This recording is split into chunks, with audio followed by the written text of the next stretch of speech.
Nós combinamos uma coisa com uma pessoa, esperamos que ela cumpra o combinado e, de repente, nos damos conta de que ela assumiu uma atitude, uma reação completamente diferente e nós nos sentimos traídos em relação àquele acordo, àquele combinado. Como a gente pode entender o que leva uma pessoa a fazer uma traição como essa? Não só no relacionamento amoroso, mas em várias outras dimensões. Esse é o tema que nós vamos abordar nesse nosso programa de hoje, Consciência e Transformação.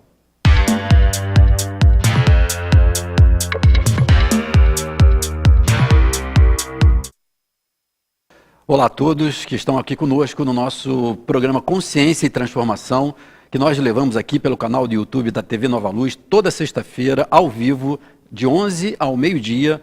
E, como um programa ao vivo, nós sempre estamos convidando você a enviar a sua pergunta, a sua questão, o seu comentário, para que a gente possa criar um clima de debate, de esclarecimento, de ampliação da reflexão sobre vários temas. Principalmente os temas que eu procuro abordar sobre comportamento, psicologia, espiritualidade, vida passada, enfim. Para que a gente possa trazer essas questões nossas do dia a dia e ampliar a nossa compreensão, o nosso entendimento e, mais ainda, de como nós podemos aprender a lidar com essas situações, fazendo com que elas possam ser de grande aprendizado, diminuindo o nível de sofrimento que todos nós, de alguma forma, passamos quando atravessamos uma experiência como essa. E no nosso programa de hoje, nós vamos estar fazendo a segunda parte de um tema que nós abordamos num programa anterior, sobre a questão da traição nos relacionamentos. E não só nos relacionamentos, eu queria começar falando sobre isso. Muitas pessoas me mandaram perguntas sobre a questão de traição, do relacionamento amoroso. São muitos os casos e diferentes formas que as pessoas atravessam experiências de traição. Mas muitas vezes a gente acaba não considerando outros aspectos da traição dos relacionamentos que não estão necessariamente vinculadas ou relacionadas a um relacionamento amoroso, ou seja, onde esse tipo de acordo, esse tipo de combinado, esse tipo de quebra de contrato está num relacionamento que envolve afeto, que envolve um compromisso de relacionamento, enfim. Existem outros tantos relacionamentos no campo do trabalho, nos campos sociais, quer dizer, das nossas amizades, onde muitas vezes as pessoas atravessam experiências onde se sentem traídas. Então, por exemplo, nós temos diversas situações, por exemplo, no campo do trabalho, onde, de alguma forma, um colaborador de uma empresa, um membro de uma equipe, acaba assumindo uma atitude, acaba gerando um tipo de comportamento que se revela como uma traição àquilo que estava combinado, a um tipo de pacto, a um tipo de combinado com um grupo de pessoas, ou um chefe, enfim, e também se caracteriza como essa traição. Então, para nós entendermos isso, eu queria hoje dar uma visão sobre o lado de quem trai, quer dizer, da gente entender a dinâmica do que leva uma pessoa a trair. Eu queria começar falando um pouco sobre vamos dizer assim, o conceito da traição, do que nós realmente estamos falando quando falamos em traição. Normalmente, quando a gente fala de traição, a traição ela tem a ver com uma quebra, normalmente unilateral, de um tipo de acordo. Um tipo de combinado entre duas pessoas ou entre um grupo de pessoas. Ou seja, nós estabelecemos regras, alguns tipos de princípios, parâmetros de uma determinada relação, alguns tipos de formas de conduta e esperamos que a partir desse combinado, aquelas pessoas envolvidas, elas se orientem, elas se comportem alinhadas a aquele tipo de combinado, aquele tipo de acordo. Quando uma das pessoas, normalmente unilateralmente, rompe com isso e assume um outro tipo de comportamento, nós estamos falando então de um processo de traição. Mas será que toda ruptura ela é necessariamente uma traição? O que leva as pessoas terem essa impressão de estarem sendo traídas? É porque normalmente nós acabamos, no conceito amplo de traição, misturando duas coisas. Uma é a fidelidade e a outra é a lealdade. Então, quando eu assumo em algum tipo de pacto ou de acordo, de contrato, em que tem algumas regras, alguns preceitos que eu devo seguir, eu então posso estabelecer naquele contrato um regime de fidelidade àquilo, ou seja, eu tenho que ser fiel àquilo que está acordado. Quando então eu de repente não concordo com aquilo, ou de alguma forma quero romper esse contrato, nós podemos simplesmente fazer, ok, nós vamos rever esse contrato. Por exemplo, quantas vezes no campo do jurídico, no campo jurídico, nós vamos ter contratos com cláusulas, e normalmente tem lá uma cláusula. Quem já alugou um apartamento, quem já fez algum tipo de contrato, tem lá a cláusula de cancelamento daquele contrato. Ou seja, já está previsto, inclusive, o que a gente tem que fazer, ou as obrigações e deveres, se a gente quiser cancelar aquele contrato que a gente está assinando ali, com prazos, obrigações, valores, etc. Então, o maior problema está exatamente não em que eu tenha que ficar fiel àquele contrato o tempo todo, né? Mas a partir do momento em que eu decido romper com esse contrato, por vários motivos, porque não me atende mais, porque não me agrada, me arrependi, revi, tem outros interesses, qualquer que seja o motivo, eu vou então poder romper esse contrato, mas para isso eu preciso ser leal. Ou seja, uma coisa é eu romper um contrato e ir chegando para a pessoa, para um chefe ou para um relacionamento amoroso e falar assim, olha só, eu quero rever o nosso contrato. Eu não consigo mais manter essas condições. Já não me agrada, já não me atende, já está distante, está se distanciando daquilo que eu busco em termos de interesses, de metas e de resultados, e eu não tenho mais interesse de manter esse contrato. Como é que nós vamos fazer? Ou então eu estou comunicando a você, ou então como nós vamos fazer para romper esse contrato? A partir do momento que eu então faço dessa forma, eu estou sendo leal àquela pessoa, respeitosa àquela pessoa, e só que manifestando o meu desejo, o meu interesse de não atender mais aquele contrato, aquelas regras, aquelas condições. E aí então vamos estabelecer qual é a forma de resolução, de término desse contrato. O maior problema parece estar exatamente quando a gente, então, ao invés de ter esse tipo de disposição, de abertura, de honestidade, de transparência até, de chegar e poder abordar com as pessoas que nós temos esse contrato, a mudança da minha parte, ou seja, aquilo que está mudando, aquilo que eu quero que altere, ao invés de buscar isso de uma forma clara, transparente, eu acabo mudando isso sem informar a outra parte. Mudo a minha conduta, mudo os meus objetivos, passo a fazer coisas que estão contrárias àquele contrato, mas faço porque, na verdade, é do meu interesse, é aquilo que agora eu quero. E aí, então, eu acabo fazendo sendo desleal, não sendo leal à pessoa, em respeito à pessoa, eu acabo, então, assumindo um comportamento próprio, numa mudança unilateral, não comunicada, em que o outro acha que eu estou mantendo o contrato, mas eu já decidi que não estou mais naquele contrato. E ajo coerente com a minha decisão, sem respeitar aquilo que está combinado. Quando a gente pensa num contrato jurídico formal de contrato de aluguel, nós temos lá as cláusulas. Então, eu já sei que se de repente eu quero cancelar, eu tenho uma cláusula X lá que fala que eu tenho que avisar com tanto tempo de antecedência, tenho que pagar uma multa, tenho que negociar não sei o que e tal. Se eu não cumpro aquilo, o indivíduo vai lá, coloca na justiça e vai me acionar. Ok. O maior problema são esses acordos e contratos que nós temos que estabelecem condições, mas são condições que são tácitas, né? Ou seja, são condições que nós achamos que estão embutidas naquele tipo de acordo, naquele tipo de contrato, nem sempre elas estão tão claras assim, mas de alguma forma, dessa maneira, a gente acaba então definindo como a gente vai lidar com essas condições, também de uma forma desleal, ou seja, por exemplo, na questão dos relacionamentos amorosos. O grande problema dos relacionamentos amorosos, quando se há uma situação de traição, é que, a princípio, na nossa cultura, principalmente na nossa cultura, na cultura ocidental, de um modo geral, na nossa cultura, nós temos implícito alguns conceitos que são estabelecidos a partir de uma relação estável. Seja ela até formal, civilmente ou não. Mas temos alguns princípios que estão dados, já estão considerados como fazendo parte desse contrato que é um relacionamento amoroso estável.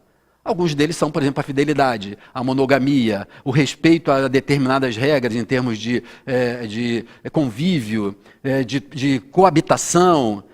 Então, nós muitas vezes começamos um relacionamento amoroso, um casamento, ou até hoje uma união estável, ou então até uma relação mesmo que se coloca como estável mesmo sem a formalização da justiça, e se pressupõe que esse tipo de princípio está sendo observado por ambas as partes. Ou, por exemplo, numa família, né, sem ser da questão do relacionamento amoroso, mas, por exemplo, famílias que, por exemplo, têm acordos, por exemplo, em relação à discussão sobre bens da família, sobre heranças. E nós vemos então que aquilo é como se considerasse naturalmente que existem vários tipos de condição que todo mundo tem que respeitar e que todo mundo está respeitando. Parece que o problema está exatamente quando isso não ficando claro ou não sendo atualizado, uma das partes começa a romper com esse tipo de condição, que parecia que ser uma condição dada, e então buscando um relacionamento fora do casamento, por exemplo. Ou então buscando, como eu tive há pouco tempo, uma situação no consultório, onde um membro de uma família estava falando horrorizado do problema que surgiu entre vários irmãos que disputam hoje uma herança relativamente grande de terras, de terrenos, etc., etc., de bens materiais, por conta de dois dos irmãos que estavam conduzindo o processo terem oferecido a um avaliador para que avaliasse essas propriedades num valor tal que eles pudessem se beneficiar em detrimento dos demais irmãos. Vejam, é um tipo de traição onde, na verdade, imaginando todos sendo irmãos direitos, estando à frente organizando, gerindo a família, esse que vai ter um sistema igualitário, justo, de distribuição proporcional, mas se aproveita daquela situação para poder conseguir decisão pessoal, particular, individual, de maior benefício, de maior vantagem em detrimento do outro.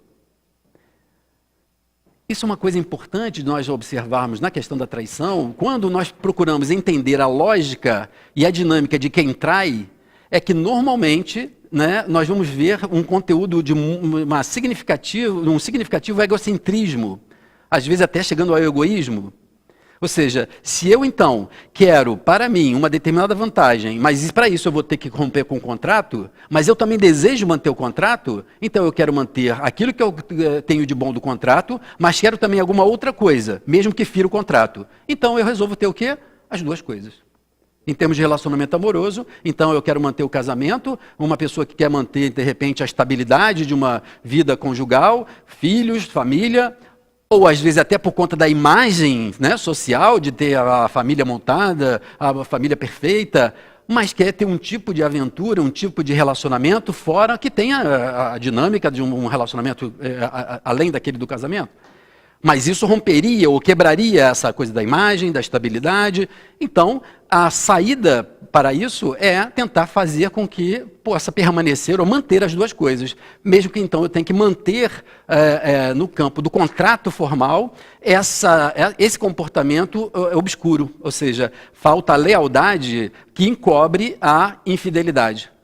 Então vejam, é tudo uma questão de se está ou não cumprindo o que está combinado. O maior problema de que, por exemplo, quem se sente traído é porque percebe num dado momento que tudo aquilo que aquela pessoa, inclusive, estava preservando num acordo, por exemplo, num relacionamento, mantendo em termos de fidelidade, em termos de dedicação, de abrir mão de certas coisas em nome de uma família ou do relacionamento, é se dar conta de que o outro, onde se supunha que também estivesse observando isso, na verdade não observa e faz um outro tipo de comportamento, uma vida paralela, um outro tipo de escolha. Na visão, então, de quem comete esse tipo de traição, muitas vezes a gente imagina, muitas pessoas julgam uma falta de caráter, né, como se fossem pessoas que estão intencionalmente querendo prejudicar, fazer sofrer. E eu tenho visto que é claro que existem algumas pessoas que têm esse tipo de ganho, né, esse tipo de prazer.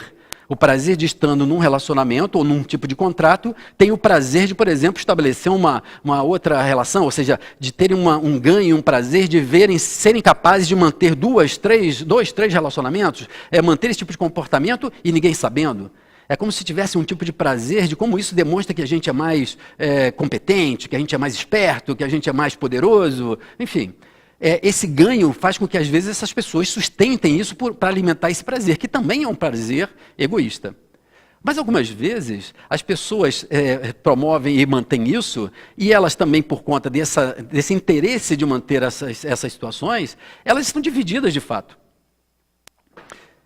Evidentemente, né, eu não estou aqui defendendo que isso seja razoável, que isso seja bom, não estou entrando nesse mérito. Eu estou procurando levar você a pensar essa dinâmica de uma pessoa que, de repente, tem um tipo de contrato, por exemplo, num relacionamento amoroso, está envolvida, tem realmente aspectos positivos naquele relacionamento, mas, de repente, se depara com uma outra situação igualmente prazerosa, ou que atende umas outras necessidades. Muitas vezes esse caráter egoísta da pessoa faz com que ela fale assim, nossa, mas aqui nesse relacionamento isso aqui é muito bom, isso aqui é ruim, mas isso aqui é muito bom. E nesse outro, isso aqui é muito bom e completa aquilo que eu não tenho lá, mas aquilo aqui é ruim. Então é como se a manutenção disso, essa divisão, favorecesse que eu tivesse simplesmente tudo. Só que, na verdade, a falta de coragem, às vezes, a falta de um enfrentamento dessa questão da dúvida, sobre a questão, por exemplo, de uma mudança nas escolhas, faz com que a pessoa, então, julgue, e aí pode entrar um outro aspecto importante, que é o da prepotência, ou seja, da gente achar que tem o poder de ir conduzindo as coisas, manipulando as situações, contornando para que a gente permaneça com aquele ganho. Por conta disso, algumas pessoas que, mesmo no início de uma situação, ficaram realmente numa dúvida, elas acabam, então, levando por muito tempo, às vezes por anos, situações paralelas que vão produzindo silenciosamente um grande estrago, um grande sofrimento para todo mundo envolvido.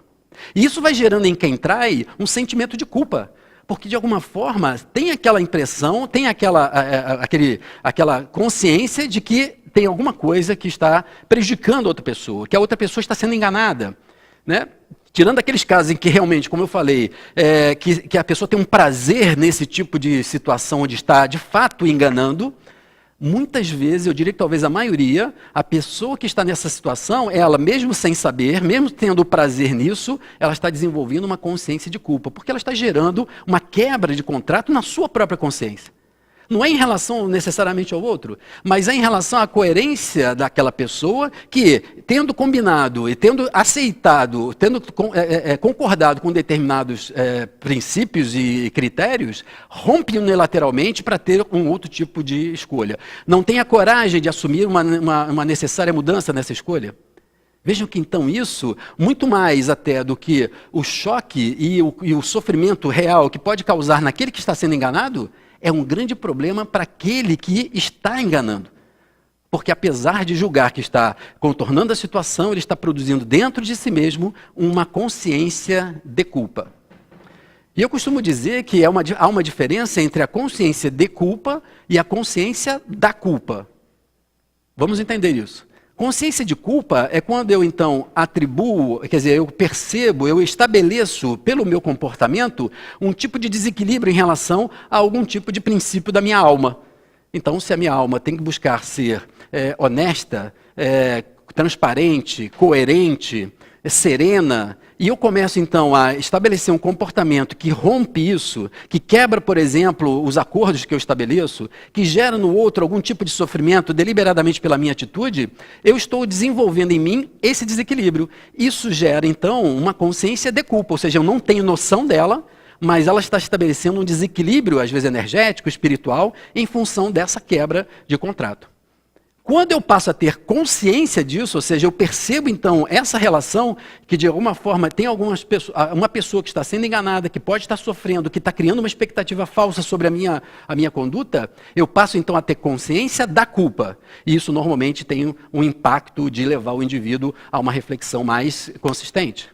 Só que nem sempre essa reflexão é suficiente para que ele modifique o seu comportamento e passe a assumir, de fato, aquela mudança na sua escolha, o seu desejo de quebrar aquele contrato. Veja então que quando eu estou falando sobre a questão da traição, da perspectiva do traidor, o grande problema parece ser exatamente essa disposição em rever a sua posição, em assumir a sua nova escolha, seja ela qual for, seja no campo do relacionamento amoroso, seja no campo político, seja no campo empresarial, assumir essa mudança e, inclusive, ser capaz de enfrentar as consequências dela. Porque, é claro que se eu estou num relacionamento amoroso e eu tomo uma iniciativa de chegar e comunicar, assim, olha, eu estou querendo fazer uma escolha diferente. Conheci uma pessoa, ou então não estou querendo mais esse tipo de vida, quero uma outra experiência. Isso é razoável na vida de qualquer um de nós, porque a vida vai mudando, as pessoas vão mudando, os relacionamentos precisam ser atualizados, e em algum momento nós podemos nos deparar com um desencontro, fazendo então com que as pessoas possam e precisem até rever as suas escolhas. Mas na medida que eu faço isso de uma forma clara, transparente, não é uma traição, é uma revisão de um acordo que estava estabelecido. E isso normalmente acaba sendo difícil porque nós estamos com dificuldade, às vezes, de assumir que nós mudamos. Não queremos, por exemplo, assumir a consequência sobre uma determinada imagem que a gente julga que construiu, ou então sobre as consequências da decepção do outro, sobre o impacto na família. E isso, essa imaturidade de quem trai no trato da mudança de escolha, ou das suas escolhas, da dúvida, ou, por exemplo, de abrir mão de alguma coisa em detrimento de outra, é que acaba, infelizmente, ampliando e estendendo situações de muito sofrimento, às vezes ao longo de muitos anos, e que depois, inclusive espiritualmente, vai provocar um sem número de efeitos relacionados à culpa, aos sofrimentos, às expectativas frustradas, enfim. Então vejo que quando nós estamos falando sobre isso, não quero dizer efetivamente, evidentemente, não estou dizendo que então as relações, se a gente estabelecer um contrato, esse contrato deve ser mantido ad eterno. Não, porque muitas vezes, como eu falei, essas mudanças, a mudança sobre as escolhas, dos interesses, a diferença de perspectiva de vida, pode, num dado momento, mostrar um desencontro, seja no relacionamento amoroso ou, por exemplo, num relacionamento profissional. Aquela empresa em que eu trabalho começa então a se mostrar tão distante dos valores que eu defendo para mim, ou eu começo a ver uma perspectiva tão diferente de vida, que eu vejo que aquela empresa, aquela equipe, aquele setor já não são compatíveis com a minha expectativa de realização profissional. Fazendo então com que eu, de uma forma honesta, possa chegar e estar buscando uma outra alternativa, ser capaz de abordar isso, ser capaz de conduzir esse processo de uma forma leal.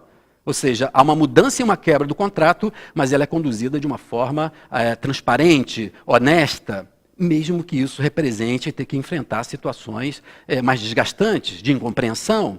Mas isso, então, não é uma traição?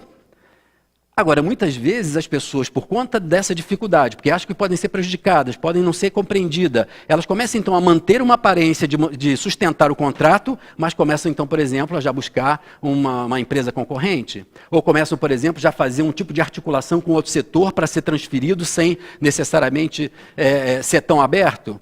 E é claro que a gente não tem como julgar, porque cada situação tem aí as suas características e é muito difícil que a gente possa julgar de uma forma ou de outra o que realmente pode ser uma traição ou não. Imagine você estar, de repente, numa situação como nós vemos hoje na nossa política, na nossa economia, numa situação onde você é envolvido por um tipo de campo, de meio, onde há uma pressão para que você, então, traia princípios, por exemplo, morais seus, para poder beneficiar a si mesmo e a outra pessoa, como nos processos de corrupção, por exemplo. Como julgar, né, as pessoas que estando nisso, têm que, por exemplo, trair, às vezes, esse tipo de acordo, um acordo escuso, né, tem que trair, é uma traição a um combinado, né, ou seja, nós vamos fazer isso para ganhar tanto e depois a gente lesa aqui, e aí a gente aceita aquilo. Daqui a pouco a gente fala assim, não, mas isso não me agrada mais. Então, é um tipo de traição a um acordo, mas que, na verdade, está direcionado a um propósito razoável. Então, esse tipo de traição é uma traição dessa, como nós estamos falando? Ou seja, nós temos que ter essa ampliação, e quando eu falo da perspectiva do traidor, é porque muitas vezes nós vamos ver esse traço de egoísmo, esse traço da dificuldade de assumir uma determinada decisão, a dificuldade de abrir mão de alguma coisa. Então, se eu quero ter tudo, eu acabo tentando fazer um jeito de ficar e permanecer, produzindo, então, como eu falei, vários tipos de consequências bastante nefastas, desagradáveis, energeticamente para todos os envolvidos.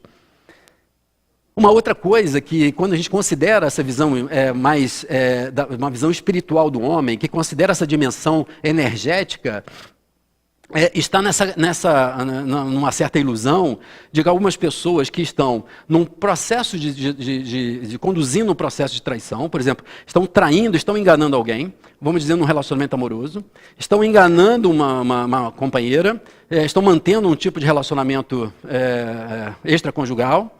Mas essa pessoa imagina que porque a parceira não sabe, não tem a informação, então ela não sofre. E aí a gente se justifica, né? Ou seja, então ela não sofre porque ela não sabe. E a gente consegue então manter essa relação. As pessoas que têm essa ilusão, elas não se dão conta de que quando nós consideramos a questão do campo energético, aquela pessoa que está sendo enganada, em algum nível de consciência, ela sabe o que está acontecendo. Ela percebe, ela pode não decodificar isso no nível do ego, ela pode não saber ou desconfiar isso no nível do ego, da personalidade, mas em algum nível ela sabe que tem alguma coisa diferente naquele campo. Se existia um campo que tinha um tipo de relação, na hora que se muda isso, inconscientemente se percebe que tem algum tipo de modificação nesse campo. E aí, às vezes envolvendo reações, frustrações, tristeza, raiva, irritabilidade, e não se sabe por quê. Imaginando-se porque não tem a informação, aquela pessoa não sofre. Isso é uma ilusão. Porque, em algum nível, aquele campo amoroso da vida daquelas pessoas, ele está influenciado, ele está determinado pelos comportamentos, pelas ações de todos que estão envolvidos. Então, essa questão da não informação, ou de que a pessoa desconhecendo ela não sofre, ela é relativa. Ela pode não sofrer no nível da compreensão, pelo nível do ego. Mas, em algum nível, nós estamos provocando uma mudança unilateralmente naquele campo, da dimensão do relacionamento amoroso ou do relacionamento que a gente tem com aquelas pessoas. Então vejo que não só no relacionamento amoroso, a questão de enganar, né, ou de ter essa sensação de quebrar o contrato, ela acaba trazendo para as pessoas, de um modo geral, alguns desequilíbrios pela falta dessa lealdade. Ou seja, daquela falta de disposição nossa de poder ser mais claro em relação às nossas escolhas, às mudanças das nossas expectativas de vida, de uma forma que o outro, inclusive, possa também rever a sua posição. Possa também, de alguma forma, já pensar se ele quer realmente manter aquilo, se ele quer realmente manter aquela escolha, se ele quer continuar investindo ou não. Bom, nós vamos dar um intervalo aqui, né, no nosso programa, nesse primeiro bloco, onde a gente falou sobre a questão da traição, e depois do intervalo eu vou responder a sua pergunta. Então, encaminhe a sua pergunta, o seu comentário, não necessariamente sobre o tema da traição, sobre qualquer tema relacionado a comportamento, enfim, para que a gente possa responder e fazer esse bate-papo respondendo a sua pergunta, ok? Nós voltamos já já.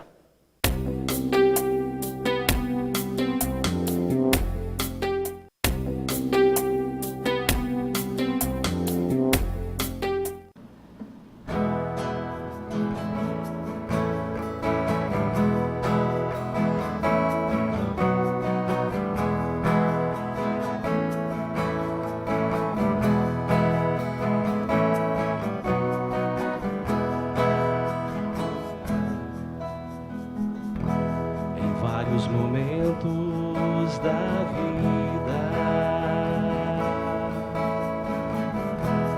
não se tem certeza de chegar. Criamos muralhas ao invés de pontes, dificultamos nosso caminhar. Mas será que estamos vivendo da melhor maneira que se há para viver? Ou será que estamos deixando os problemas nos levarem? A vida melhor começa aqui. Pra que esperar chegar o mais além? Colhemos aquilo que plantamos, vivemos aquilo que pensamos. Vamos vencer os medos e os preconceitos, grilhões que nos ferem na alma há tanto tempo. Saibamos perdoar para crescermos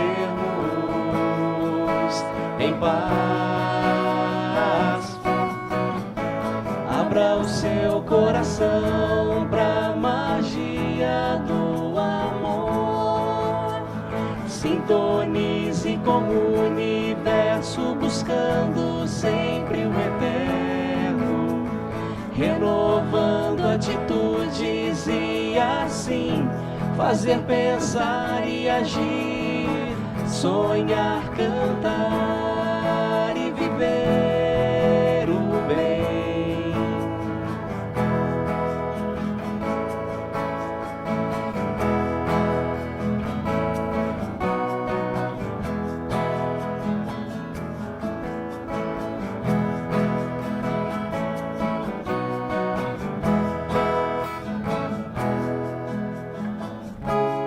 Vamos vencer os medos e os preconceitos,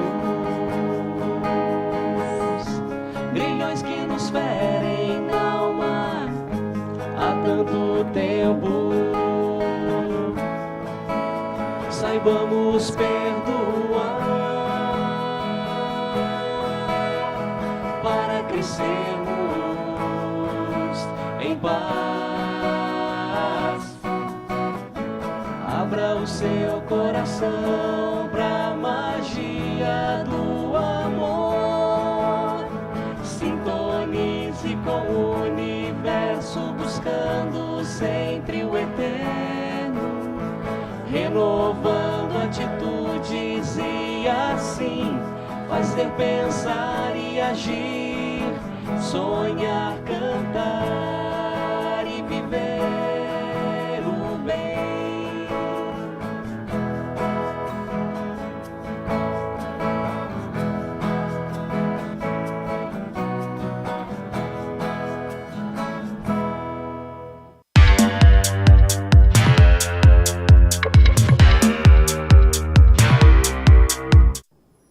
Há 18 anos, o Clube de Arte vem mantendo atividades de divulgação do Espiritismo na TV, na rádio e na internet. Há 4 anos surgiu a Web TV Nova Luz, com 8 horas de programação diária transmitida pelo YouTube. Programas ao vivo com interatividade pelo WhatsApp e participações internacionais via Skype, musicais, entrevistas, documentários, programas dedicados aos jovens e muito mais. Hoje nós temos todos os custos que uma Web TV precisa para funcionar. Eu convido você a se tornar um parceiro da TV Nova Luz. Juntos, vamos ampliar a programação, criar aplicativos interativos, melhorar a qualidade das transmissões dos programas, manter os custos da TV e, por fim, ajudar a amparar a obra social Casa de Maria Clara, que funciona aqui no Grupo Espírita Eurípides Barçanufo, o Recanto da Prece, no Recreio dos Bandeirantes, no Rio de Janeiro. Entre no site tvnovaluz.com e clique no botão Seja um Parceiro.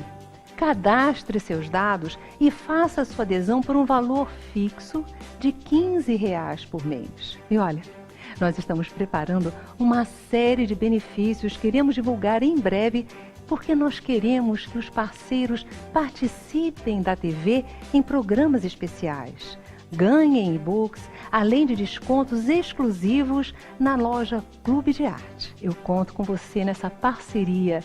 Um beijo no seu coração, muita paz e muita luz.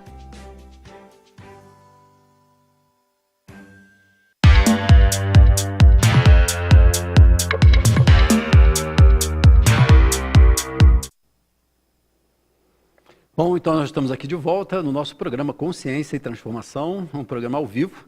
E nessa parte do nosso programa eu estou respondendo a sua pergunta, o seu comentário, a sua questão. Hoje nós falamos no primeiro bloco sobre a traição, complementando um programa anterior sobre traição, porque é um tema normalmente muito solicitado, é um tema que muitas pessoas passam e têm dificuldades ao atravessar experiências que envolvem vários tipos de traição.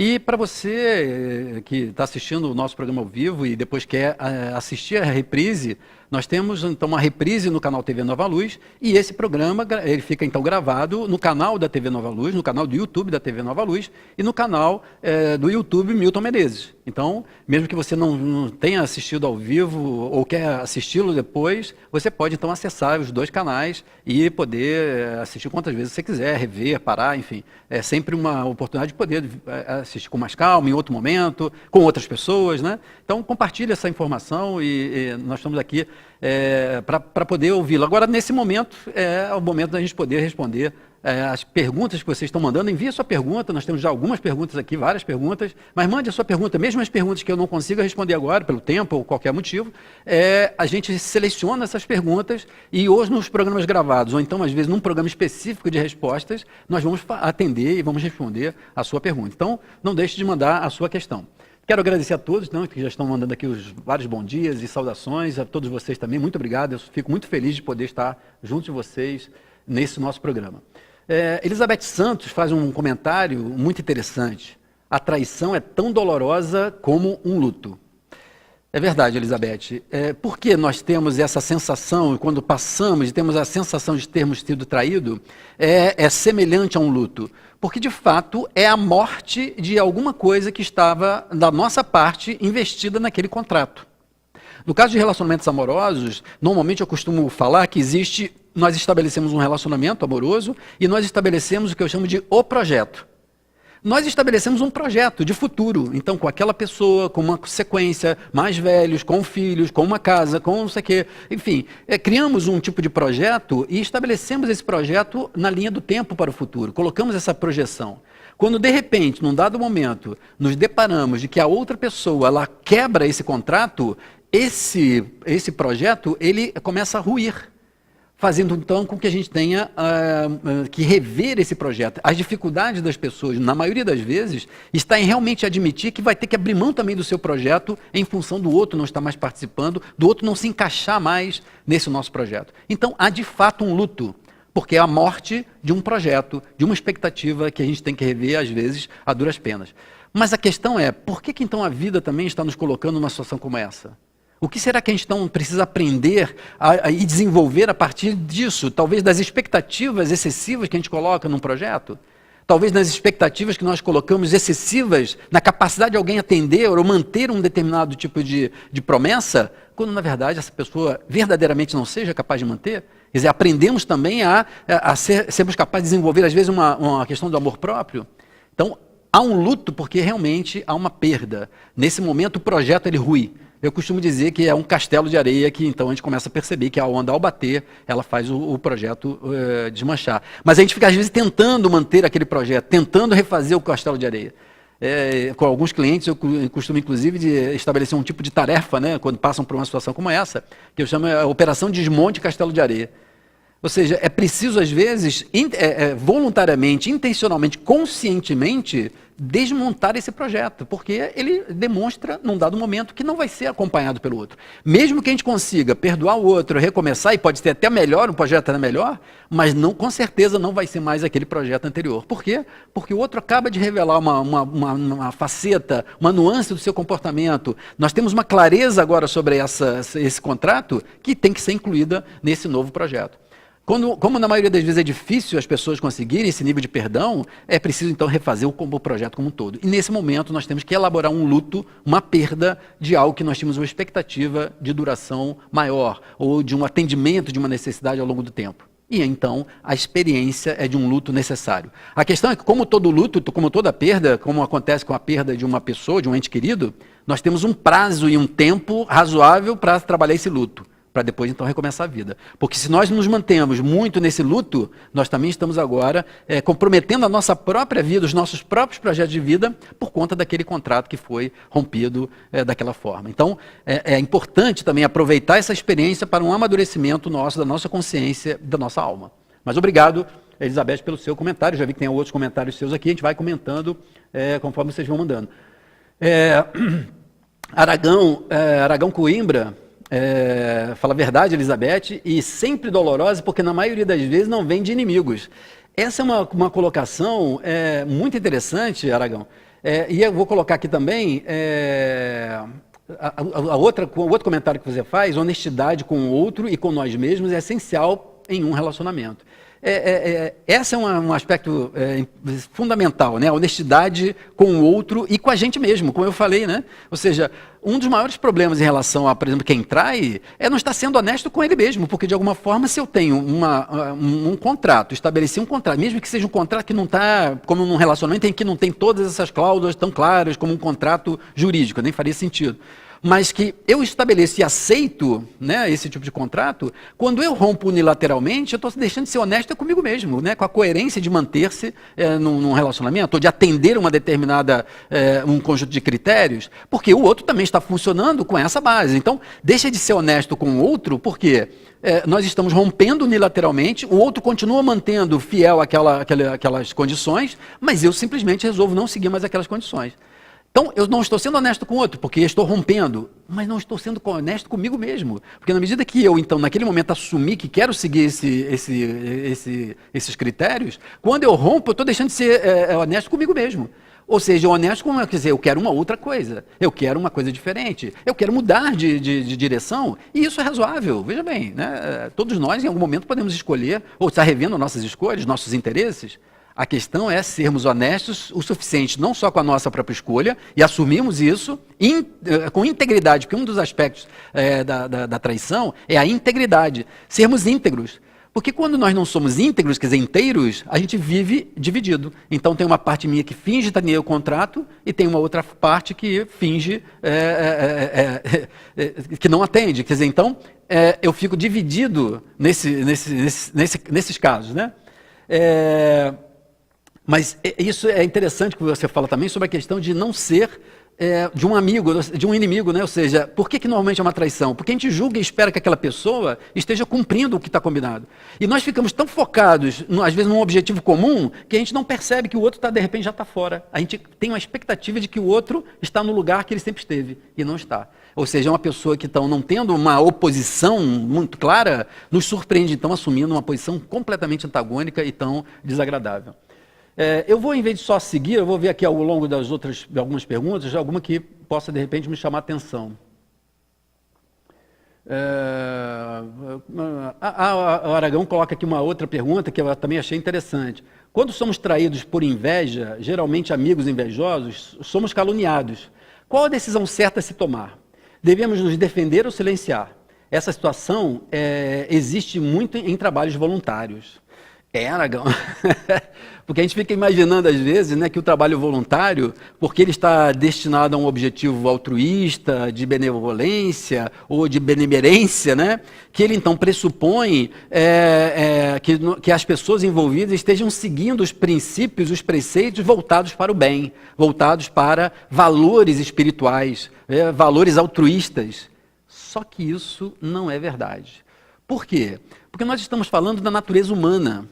Ou seja, a grande dificuldade nossa é exatamente termos clareza, quando eu falei ainda há pouco, comentando a sua questão sobre a integridade, nós temos dificuldade de sermos íntegros, inteiros em relação àquilo que nós estamos buscando. Nós somos ainda muito fragmentados, de tal forma que às vezes a gente elege objetivos, valores, que não são necessariamente aqueles que têm a ver com o que nós estamos fazendo. Eu vou explicar melhor. Então, às vezes, por exemplo, tem uma pessoa que está num trabalho voluntário, imagina-se que no trabalho voluntário é uma doação do seu tempo, da sua capacidade, da sua habilidade, para você voluntariamente, quer dizer, você entrega pela sua vontade em relação a um bem, quer dizer, não tem uma remuneração, então você normalmente não tem uma remuneração, você tem um trabalho voluntário em relação a um projeto, um projeto, por exemplo, de assistência, mas às vezes o que pode estar movendo intimamente essa pessoa é o orgulho. É a vaidade. Por exemplo, ela se sentir e perceber, ou que as pessoas percebam, por exemplo, como ela é boa, como ela é importante, como ela é dedicada. Eu costumo, em algumas palestras, brincar dizendo isso, né, que tem gente que tem o maior orgulho da sua humildade. Tem o maior orgulho da sua humildade, né? Olha só como é que eu sou humilde. Isso é um paradoxo. Então, imagina, nisso que você está falando, que realmente a gente observa isso nos trabalhos voluntários, nos trabalhos espirituais. Às vezes nós temos um trabalho espiritual, de ordem espiritual, de tratamento dos espíritos, e nós temos, às vezes, as pessoas disputando envaidecidamente quem é que fala melhor, quem é que, então, fez a melhor visualização, quem fez a melhor doutrinação, porque nós estamos movidos não pelo objetivo de auxiliar aqueles espíritos, mas com um ganho, a gente chama tecnicamente de um ganho secundário, né? Ou seja, tem uma satisfação de poder perceber e se sentir superior aos outros. E muitas vezes, quando a gente começa a perceber que tem alguém que se destaca, a gente não pode ficar com a inveja, como você fala. E nessa inveja, eu posso então, e aí a gente já falou um pouco da inveja aqui num programa anterior, você pode procurar num programa anterior que eu falei sobre a inveja. A inveja, às vezes, destrutiva é aquela assim, E se eu não consigo chegar onde você está, então eu tenho que tirar você de onde você está. Porque eu não quero essa comparação para achar que você, então, esteja melhor. Então, como é que eu faço isso? Posso caluniar, posso criticar, posso minar o trabalho daquela pessoa. Quantas vezes a gente não vê isso no trabalho assistencial, no trabalho espiritual, né? Ou seja, as pessoas minando, criticando, criando uma condição de formar uma opinião contra um, contra outro, onde na verdade o objetivo principal do trabalho voluntário, do trabalho assistencial, ele ficou em segundo ou terceiro plano. Mas é porque nós somos seres humanos ainda numa necessidade de encontro com o nosso propósito, o que realmente está nos movendo em cada situação dessa. Mas o seu comentário foi bastante interessante para a gente, eu acho que enriquecedor para todos que estão nos assistindo aqui no nosso programa Consciência e Transformação. A Elizabeth coloca um outro comentário interessante. Traição entre irmãos me faz pensar no que aquela pessoa trouxe espiritualmente, porque somos educados pelos mesmos pais e quando alcançamos a maturidade, agimos totalmente diferentes. Elizabeth, essa é a questão que quando nós consideramos a reencarnação, faz com que a gente considere essas situações, por exemplo, de traição entre irmãos, numa perspectiva diferente daquela que a psicologia, ou a biologia, ou a medicina tradicionais costumam abordar. Nessas ciências, a ênfase está ou na carga genética ou no processo de educação, no meio em que o sujeito é educado, a cultura em que ele está inserido. Na ciência tradicional são esses dois componentes, genético e cultural, da educação. Só que, como você falou, muitas vezes nós vamos observar que pessoas que são criadas, são vindas do mesmo pai e da mesma mãe, quer dizer, a princípio, mesma carga genética, são educados por esse mesmo pai e essa mesma mãe, ou seja, têm cargas aparentemente de cultura semelhantes, mas demonstram ao longo do tempo, e principalmente depois da adolescência, um perfil, uma forma de comportamento, um padrão de comportamento completamente diferente. Às vezes, inclusive, diferente entre eles, não só é diferente entre eles, mas entre esses filhos e os valores dos pais. Né? E aí despertando então, como você fala, espiritualmente aquilo que cada um desses espíritos está trazendo na sua bagagem espiritual ao longo de muitas vidas. Então, se eu tenho um indivíduo que tem na sua bagagem vidas onde, por exemplo, passou muitas necessidades e teve que, por exemplo, sobreviver assaltando as feiras livres para poder comer, e aí então teve sempre que se virar para poder sobreviver. Quando ele reencarna, esse hábito, esse padrão mental é de tal forma instituído, que quando então, numa situação, às vezes de uma herança, ele se vê naquela condição, esse padrão se impõe e ele quer então passar os irmãos para trás. Ele quer então, de alguma forma, se dar bem, porque ele tem aquele padrão inserido, tão condicionado, que ele reproduz, independente daquilo que ele teve como educação, por exemplo. A educação ajuda a neutralizar isso, mas às vezes não o suficiente, porque essa carga pode ser tão forte, e às vezes uma situação tão instigante nisso, que ele vai repetir aquele comportamento. Então, de fato, como você fala, esses comportamentos, às vezes muito diferentes, eles estão falando para nós de uma carga espiritual, de um tipo de padrão que num determinado momento pode eclodir. E às vezes, uma coisa interessante, ele pode eclodir a partir de um determinado evento. Então imaginem, dois jovens irmãos, muito amigos, jogam bola juntos, têm lá 14 anos, 15 anos, 18 anos, cada um está seguindo a sua faculdade, mas saem juntos, ótimos, dois irmãos fantásticos. Aí com 25 anos, sei lá, o pai desencarna e deixa então um bem que tem que ser dividido. Às vezes, num daqueles irmãos, aquela situação de ter que dividir um patrimônio, de ter que, de repente, ter a oportunidade de poder ter um ganho, ela pode ser tão significativa que dispara uma lembrança, um tipo de padrão adormecido, fazendo então com que ele se direcione e se oponha àquele irmão, que traia aquele irmão para poder ter uma vantagem. E às vezes a gente fica assim, mas como é que pode? Eram tão amigos. É porque aquele tipo de padrão estava adormecido e naquele momento onde a disputa do bem surge, faz eclodir aquele padrão de comportamento, mostrando então uma faceta completamente diferenciada. Então, quando nós olhamos sobre essa perspectiva, vejam, é mais fácil da gente compreender e sermos até capazes de ter uma compaixão, porque são pessoas que estão se debatendo com dramas profundos do seu psiquismo. Aquele que trai, ele está movido por ainda uma contradição interna, com um tipo de conflito espiritual, às vezes muito poderoso em relação a padrões do passado que não consegue resistir. É claro que isso não quer dizer que a gente tem que aceitar e concordar com todos os comportamentos de traição, evidentemente. Mas ao compreender, nós conseguimos ter a ação de limites que são fundamentais nesses casos, com equilíbrio, sem que não nos deixem atingir pelo sofrimento, pelo desequilíbrio, enfim. Né? Então, essa questão espiritual, ela é muito importante porque ela nos ajuda a entender muitas dessas oscilações, dessas mudanças repentinas de comportamento, de reação, e não só entre irmãos, mas às vezes até entre casais, entre, enfim, pessoas, em todos os sentidos onde existe uma relação. Mas obrigado, Elizabeth, pelo seu comentário. Nós temos outros comentários aqui de vocês, a gente vai comentando alternado aqui para poder atendermos a todos. A Tatiane Martins, olá Tatiane, né, sempre conosco aqui. Por que a traição conjugal deixa a nossa autoestima tão baixa? Sabe por quê, Tatiane? Porque por conta dessas expectativas que nós criamos nos relacionamentos, quando muitas vezes o outro, o parceiro ou a parceira, eles nos traem, a nossa impressão é de que nós é que temos alguma coisa errada. De alguma forma, e às vezes de uma forma muito perversa, quem quer trair, ou quem está no movimento de trair o outro, de enganar o outro, acaba usando também isso como forma de se defender e de minimizar a sua responsabilidade, alegando então que o problema é do outro. Então, o problema é seu, você que é esquisita, você que é chata, você que é fria, você que se distanciou, é às vezes uma forma de reforçar no outro a responsabilidade para poder diminuir e minimizar a responsabilidade do traidor. Só que então, quem está sendo traído e enganado quando ouve isso cria uma confusão, porque se nós estamos imaginando, isso a gente não pensa, entendeu, Tatiana? Nós acabamos não pensando racionalmente nisso. Mas quando estamos com o outro, imaginamos que o outro está conosco porque gosta da gente, porque nós somos importantes, que a gente tem valor. Se eu, de alguma forma, tenho intimamente uma certa dúvida sobre o meu valor pessoal, tenho uma dúvida, por exemplo, sobre a minha autoconfiança, quando o outro faz isso, eu vejo novamente vir à tona a minha desconfiança sobre a minha capacidade, o meu valor, a minha importância, a minha beleza, enfim, o fato de ser ou não interessante. Então eu acabo, pelo comportamento do outro, abatendo a minha autoestima. O que é autoestima? Eu tenho sempre muito cuidado ao falar de autoestima, porque virou um termo muito, de certa forma, até banalizado pela psicologia, pelas pessoas, um certo psicologismo da baixa autoestima. Mas o que é uma baixa autoestima? É a baixa capacidade de amar a si mesmo, de autoestimar-se, de estimar-se a si mesmo, de amar a si mesmo.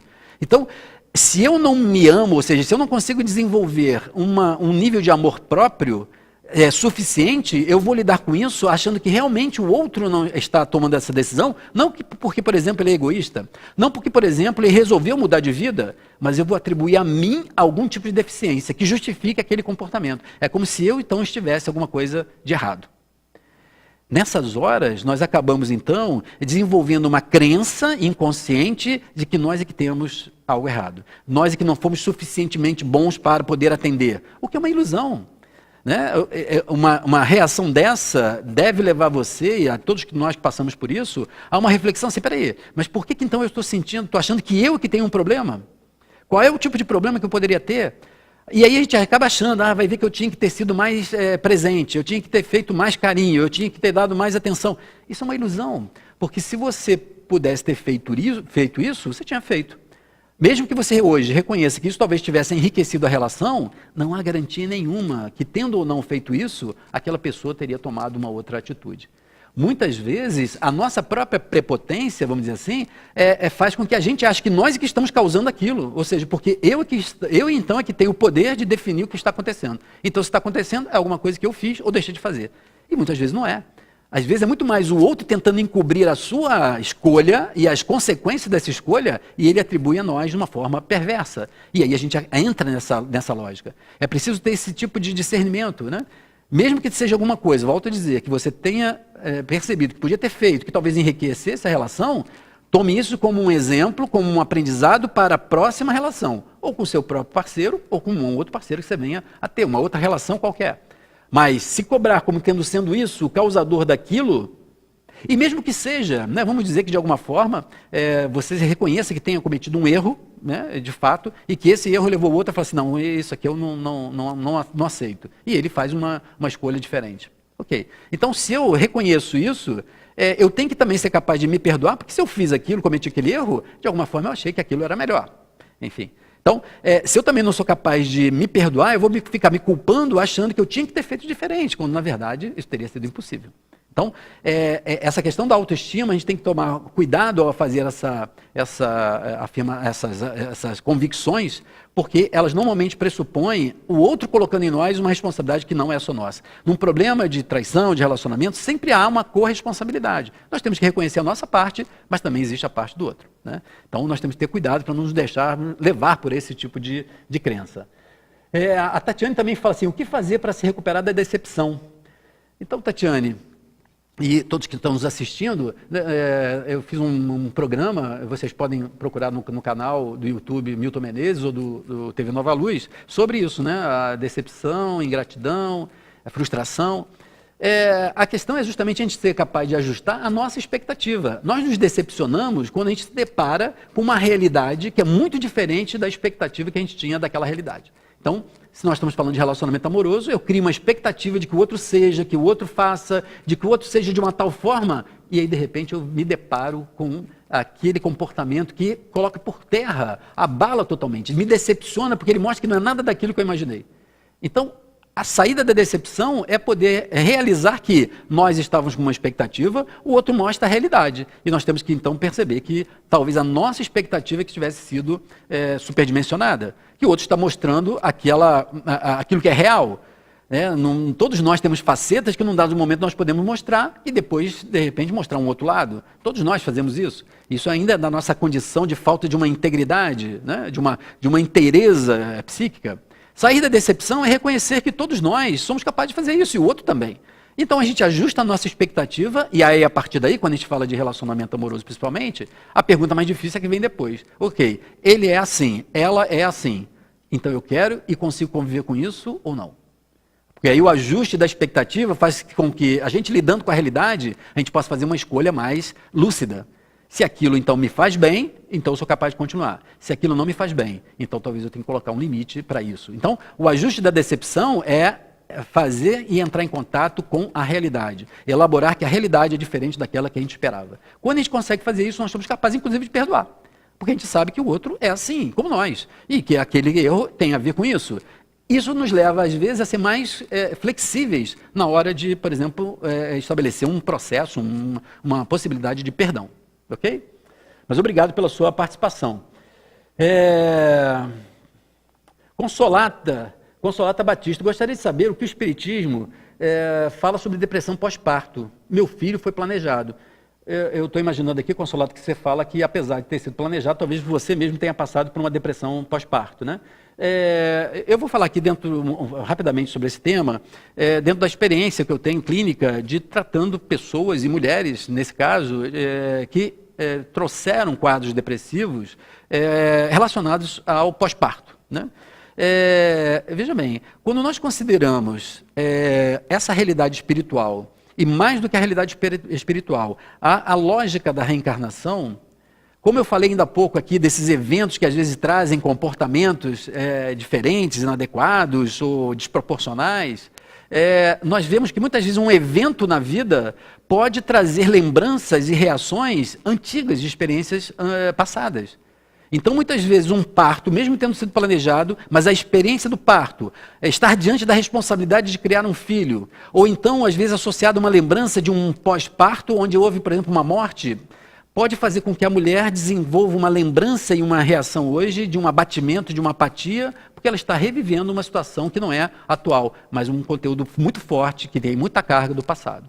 Então a gente vai ter oportunidade de repente, abordar esse tema, que é um tema muito interessante. Nós temos aí 2 programas sobre depressão, que você pode acessar, e talvez tenha um pouco mais de esclarecimento. Mas nós vamos talvez abordar isso num programa específico, porque é um tema bastante relevante, a questão da depressão pós-parto.